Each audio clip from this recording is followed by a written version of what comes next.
सदगुरु सुखराम जी महाराज ने धन्य हो धन्य हो धन्य हो। राम राम सा सभी मेरे राम स्नेही भाई बहनों को मेरा राम राम सा। सदगुरु सुखराम जी महाराज का बहुत ही गहरा ज्ञान ध्यान समाधि विषय में है। इस ध्यान समाधि विषय के अभी तक ध्यान इस अंग के ध्यान समाधि में दो भाग है, एक ध्यान का एक समाधि का। तो ध्यान के 19 भाग यानी 19 वीडियो आपकी सेवा में प्रस्तुत किए हैं और समाधि विषय के अभी तक के 6 वीडियो यानी 6 भागों में ये विषय आपके सामने आ चुका है। अब 7वें भाग को प्रारंभ करेंगे। इसके पहले 6वें भाग की आखिरी साखी को दोबारा लेते हैं कि अनंत पाक को फूल है सुन सागर के माय ता आगे सुख राम के कित आवे कित जाय।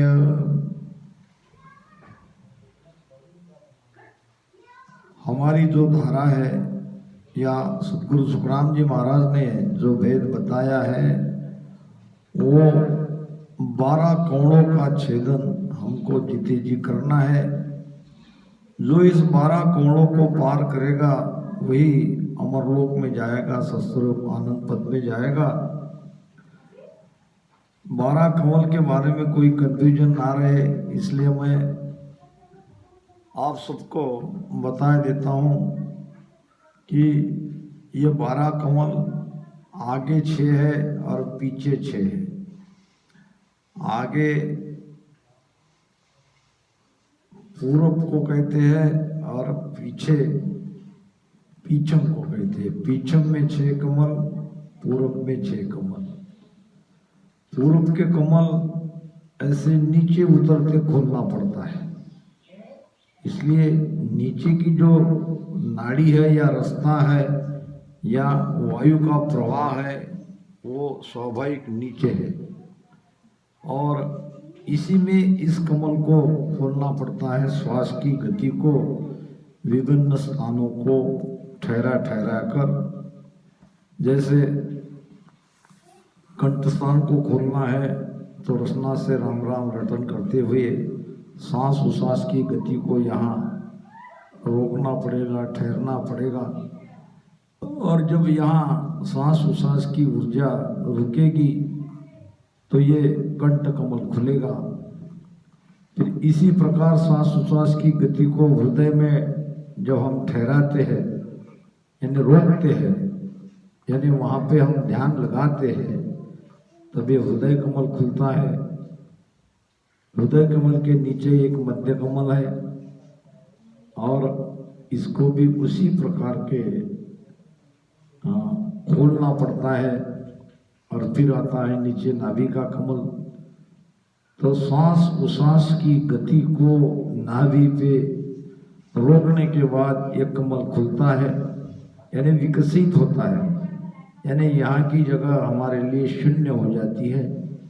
फिर नीचे ब्रह्मा कमल है और उसके नीचे गुदा कमल है यानी मूल कमल है। तो ये ऐसे इन कमलों की गति ऐसे नीचे जाती है। अब ये कमल में पाखलियां हैं। यहाँ 4 पाकली का कमल है तो यहाँ 8 पाकली का, तो यहाँ 16 पाकली का, तो यहाँ 32 पाकली का और नीचे 64 पाकली का। अब 64 में भी महाराज ने बताया है कि 64 पाक चार था ऊपर जा गणपत का वासा, खुलिया घाट पिचम का मार्ग किया मेर घर बासा। तो 64 पाक का मतलब है ये कमल, दो कमल मिला के एक कमल बना है। यानी इस कमल में, एक कमल में दो कमल मिले हुए हैं। एक कमल है 6 पाकली का ब्रह्मा का, दूसरा 4 पाकली का गुदा का। तो ये 6 और 4 मिला के 64 होते हैं। अब आते हैं पाकली की तरफ। पाकली क्या है? पाकली किसको कहते हैं? कमल तो हम समझ गए, पाकली क्या है? तो पाकली है कठिनाई। ये कंठस्थ कमल खोलने में 4 प्रकार की कठिनाई है, क्योंकि यहाँ के कंठ में जीव का वास है, वो यहाँ बैठा है और 4 प्रकार का सुख ले रहा है। रसना से, नाक से, आँख से, कान से। क्या सुख ले रहा है? रसना से स्वाद का, नाक से सूंघने का, आँख से देखने का और कान से सुनने का। तो ये 4 पाकली 4 कठिनाई है, क्योंकि जीव को ये सुख लेने की आदत है। तो इसमें से उसको निकालना, मन को उसमें से निकालना, जीव मन के साथ है, ये सुख मन को चाहिए और मन को इन सुखों से निकालकर भजन में लगाना बड़ा कठिन है। इसलिए इसको कहा है 4 पाकली। 4 पाक का कमल कंठा बिच, राम रटन धुन लागी, जामे जीव जुगत से बैठो, सर्व स्वाद रस पागी। फिर आगे आता है हृदय कमल, जो 8 पाकली का है। 8 पाकली का है, इसका मतलब वहाँ पे कंठ से दुगनी बाधा है। पाकली यानी बाधा है। क्या बाधा है कंठ से दुगली? कि वहाँ पर हृदय स्थान में मन का वास है, और मन का वास वहाँ रहने से मन 8 दिशा में घूमता है, पूर्व, पश्चिम, उत्तर, दक्षिण। इस प्रकार ये मन 8 दिशा में घूमने के कारण एक जगह नहीं लगता, और मन के 8 दिशा में घूमने के कारण हमारे स्वभाव में निरंतर परिवर्तन होता है। तो ये 8 दिशा है, पूर्व, पश्चिम, उत्तर, दक्षिण, नैऋत्य, ईशान्य, वायव्य, आग्नेय। तो इस प्रकार ये कठिनाई है मन की। तो मन 8 जगह घूमने के कारण ये पूरी तरह से कमल खुलने में समय लगता है, टाइम लगता है। अष्टापाक कमल दल हृदय, जा शिव आसन हुई, मन सो बुध सुध सो सुरता, इन्हीं का घर यही। यानी मन बुध चित्त का घर यही है। और ये 8 दिशा में मन की विभिन्न 8 प्रकार की स्थिति, ये कठिनाइयाँ हैं, यानी ये पाकली है। फिर आता है आगे हृदय कमल के बाद मध्य कमल। यहाँ 16 पाकली है। अब 16 पाकली का मतलब हृदय से ज़्यादा कठिनाई दुगनी वहाँ आती है। कभी विस्तृत से इस कमलों के बारे में चर्चा करेंगे। फिर आती है नीचे 32 पाकली का कमल, 32 प्रकार की कठिनाइयाँ, उससे दुगनी कठिनाइयाँ। फिर नीचे 64 पाकली का कमल, यानी नाभि से दुगनी कठिनाइयाँ। फिर ये बंकनाल का जो कमल है, ये है उससे दुगना 108 पागली का। 8 6 20 कली जा भ्यासे। तो बीच में और एक 5 पागली का शेष कमल है जिसको नागिन या कुंडलनी कहा जाता है। और फिर ये त्रिकुटी का 2 पागली का कमल है। फिर सहस्त्रदल कमल, 1000 पागली का कमल, 1000 प्रकार की बाधाएं। ये दो पागली का कमल यानी 2 प्रकार की बाधाएं। मन साकार से निराकार, निराकार से निराकार आकार में घूमता है। त्रिकुटी से भी नीचे उतर जाता है, वापस माया में आ जाता है। तो ये बहुत बड़ी बाधा है ये 2 पागली के कमल में। नीचे जो शेष 5 पागली का कमल है, इसका मतलब 5 तत्व की ये सृष्टि यानी 5 तत्व जिसके आधार से खड़े हैं, उस शेष नाग को जगाना है, उस कुंडलनी को जगाना है। तो ये 5 तत्वों का शरीर का जो आधार है, वो आधार को हिलाना मामूली बात नहीं है, इसलिए उसे 5 तत्वों का कमल कहा है। तो पीछम से 6 कमल को हम समझे, पूर्व को तो हम समझ गए। पीछम का पहला कमल है शेष पागले का जो 5 पागली का है। फिर ये बंकनाल का कमल है 108 पागली का, दूसरा स्थान। तीसरा कमल है मेरू जिसकी पागली नहीं बताई है। चौथा कमल है त्रिकुटी जो 2 पागली का है, साकार निराकार। महाराज कहते हैं दरिया साहब, दरिया त्रिकुटी संद में। तो त्रिकुटी में एके आकार, एके दिशा निराकार, एके दिशा आकार, एके दिशा निराकार, ये 2 पागली का कमल है। तो इस प्रकार आगे सहस्त्रदल कमल है यानी 1000 पागली का कमल है। उस कमल को खोलने के लिए 1000 प्रकार की बाधा है, क्योंकि काल अपना जाल बिठा के बैठा है। तो हजारों बाधाएं लाता है। कई प्रकार के देवी देवता सब आड़े आते हैं। बहुत प्रकार की यातना, डर सब वहाँ सहना पड़ता है। उसके बाद में आता है 12वां कमल, अनंत पागली का कमल, यानी यहाँ पे अनंत प्रकार की बाधाएं। तो महाराज कहते हैं अनंत पाक को फूल है, सुन सागर के माय, ता आगे सुख राम कहे, कित आवे कित जाय। अनंत पागली का कमल है ये 12वां, जिसको ब्रह्मांड कमल कहते हैं, जिसको 10वां द्वार कहते हैं। अब ये 10वां द्वार खोल के जब जाते हैं तो वहाँ पे अनंत कष्ट, अनंत तकलीफ, अनंत पीड़ा रहने से ये कमल जल्दी नहीं खुलता। था आगे सुखराम कहे कित आवे कित जाए, यानी कितनी बार ध्यान लगता है, कितनी बार ध्यान से यानी बाधाएं आती है।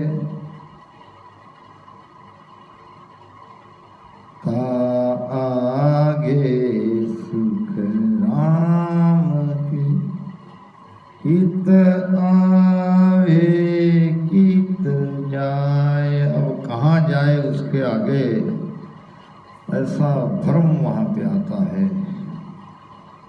पाछो आवे फेर या,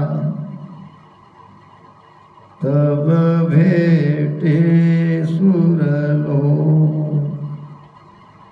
वहाँ आवे सुख राम की, जब लग पाछू भोग। आनंद पाक के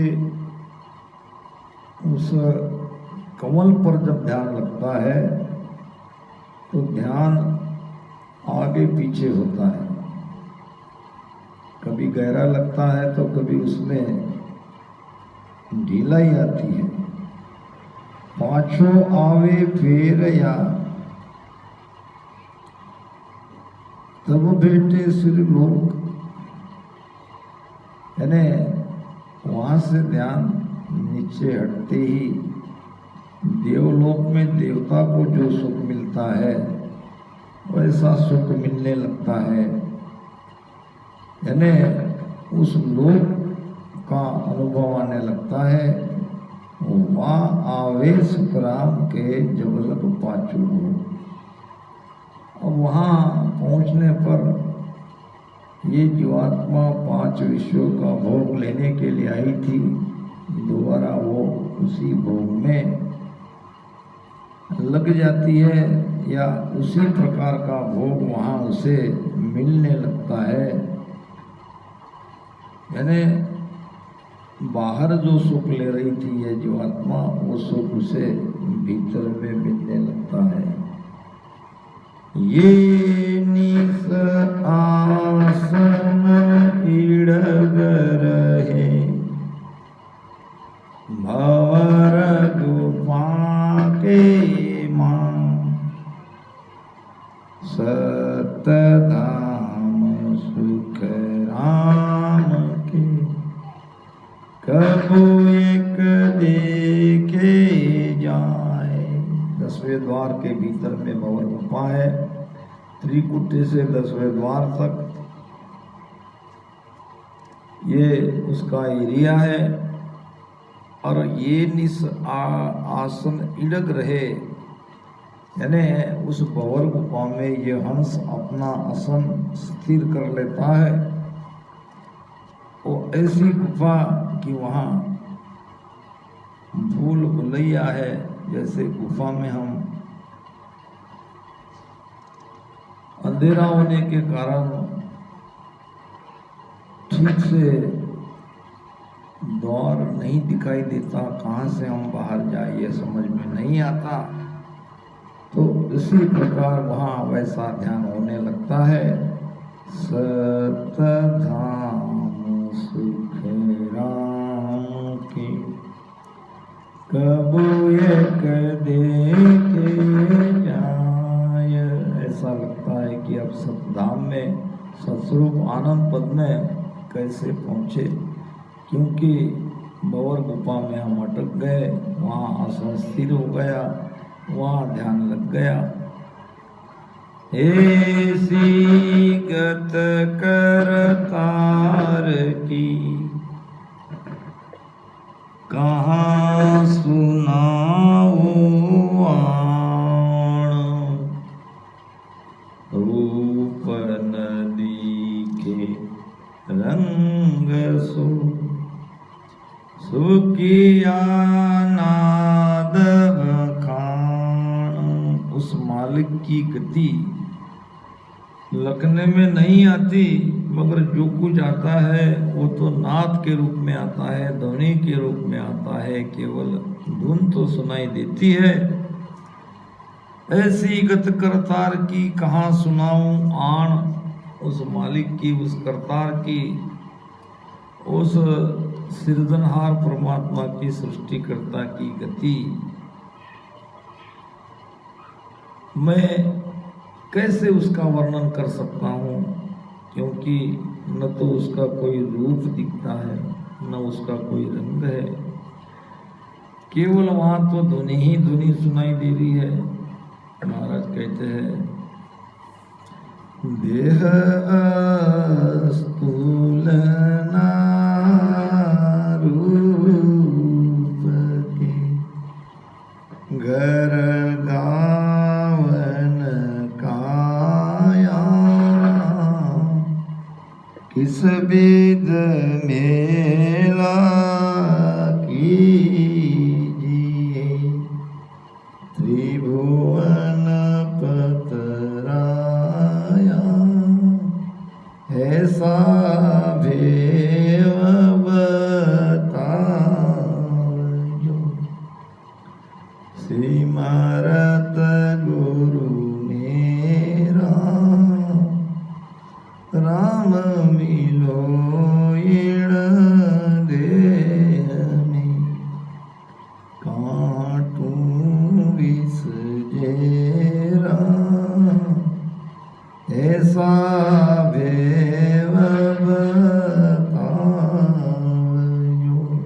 ऐसी कत करतार की कहाँ सुनाऊं आण, और रूप नदी के रंग सो सुकिया नाद बखान, के जूनी दरा में पोड़ कर हंस कला जग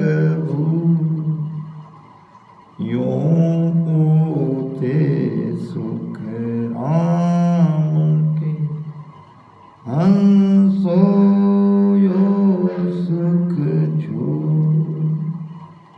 जैसे हम रात में सोते हैं सुसुप्ति अवस्था में, तो मन अपने घर यानी हृदय स्थान में चला जाता है, तब हमको नींद आती है। जागृत अवस्था में मन आँख में रहता है, सुषुप्ति अवस्था में मन हृदय में आता है, और स्वप्निल अवस्था में कंठ पे आता है।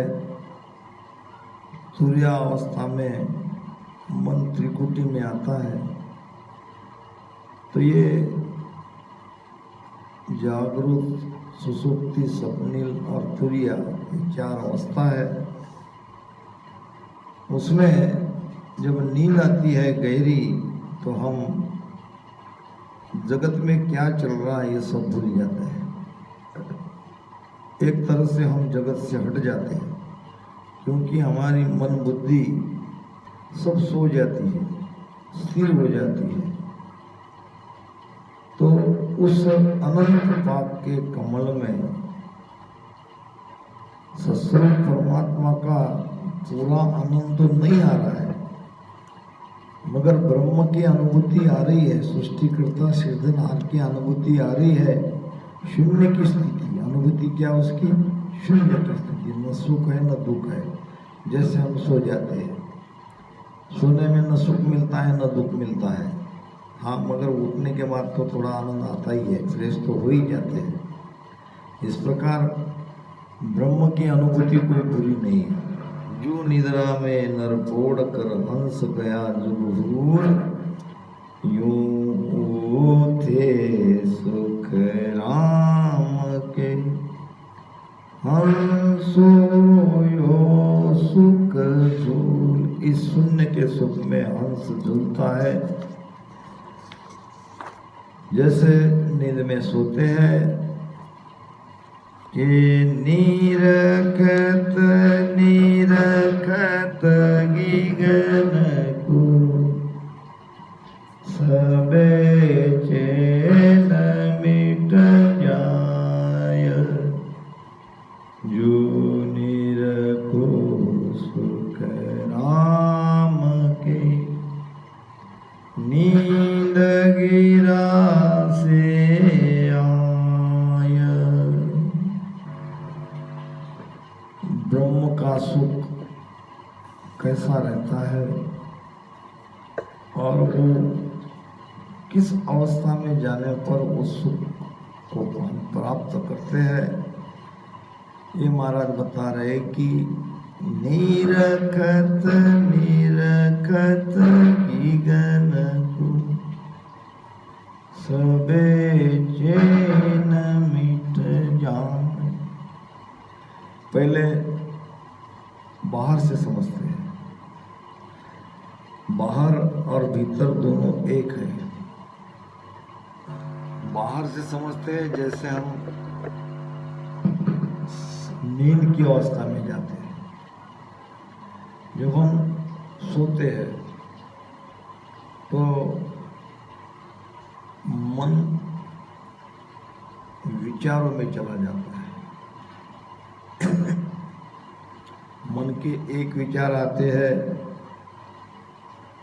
चले जाते हैं, तो तुरंत दूसरे विचार आते हैं, चले जाते हैं, और हम इन विचारों को निरखते हैं। ऐसे ही निरखते निरखते विचारों में आते जाते, जब विचारों में ज़्यादा ध्यान देते हैं तो नींद नहीं आएगी,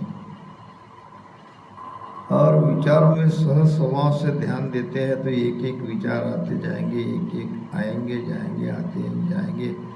तो ऐसे विचारों को निरखते निरखते जब हमारी निरखने की शक्ति कम हो जाती है तो हमें आती है नींद। जैसे हमारी निरखने की शक्ति निरती पड़े तो नींद नहीं आएगी। तो जब निरती कमजोर होती है तो सुरती भी कमजोर होती है, हमारा ध्यान भी कमजोर होता है और फिर आती है हमें नींद। इसी प्रकार त्रिकुटी के ऊपर 10वें द्वार में उस सहस्त्रदल कमल में और उसके आगे अनंत पाकले कमल में ब्रह्म के चैन निरखने में आते हैं। एक आते हैं चले जाते हैं, दूसरा आता है चला जाता है। निरकत निरकत गिगन को, यानी 10वें द्वार को निरखते निरखते निरखते जो भी चैन आते हैं जाते हैं वो निरति वहां से कमजोर होते ही निरकत निरकत गिगन को सबे चैन मिट जाए। चैन कहीं गए नहीं है, मगर हमने हमारा ध्यान थोड़ा वहां से हटा दिया, हमारी सुरती निरति थोड़ी वहां हट गई। फिर क्या हुआ? जो नर को सुख राम के नींद गरा से आए। फिर जैसे मनुष्य को नींद आ जाती है, नींद में चला जाता है, उसी प्रकार ये ध्यानी शून्य की स्थिति में चला जाता है और शून्य की स्थिति में न कुछ दिखाई देता है न कुछ सुनाई देता है। इसके ऊपर में महाराज ने साथ में कहा कि नाद सुनाता है। अब वो नाद भी धीरे धीरे उसको निरखते निरखते यानी सुनते सुनते वो भी एक तरह से शून्य में समा जाता है। हालांकि नाद भी बंद नहीं हुआ, मगर हम उस ब्रह्म की स्थिति में चले गए, हम शून्य में चले गए। ऐसी विद सतलोक की केत बने नहीं कोई, जो जाने सुख राम के सो मेरा गुरु होय। उस सत्स्वरूप परमात्मा की ऐसी विधि है, ऐसा वहाँ का ध्यान है। ऐसी विद सतलोक की कहत बने नहीं कोई, बेकरी वाणी से उसकी महिमा नहीं हो सकती। वहाँ का सुख वहाँ का आनंद नहीं कहा जाता। जो जाने सुख राम के सो मेरा गुरु होए। जो भी वहाँ का सुख वहाँ का आनंद लेगा तो महाराज कहते हैं कि वो मेरा गुरु होने का मतलब उसे गुरु पद मिलेगा, यानी वो सत्स्वरूप आनंद पद में अवश्य जाएगा। यानी ठीक सत्स्वरूप आनंद पद में जाने के पहले ये शून्य की स्थिति में ध्यान आ जाता है और जब शून्य में पहुंच जाते हैं, शून्य में शून्य शून्य ही शून्य शून्य में सायब जहाँ हरिजन का वासा। तो इस प्रकार इस समाध भाग का ये 7वां भाग भी यहीं पर समाप्त हुआ। अब 8वें भाग को प्रारंभ करेंगे। आराम।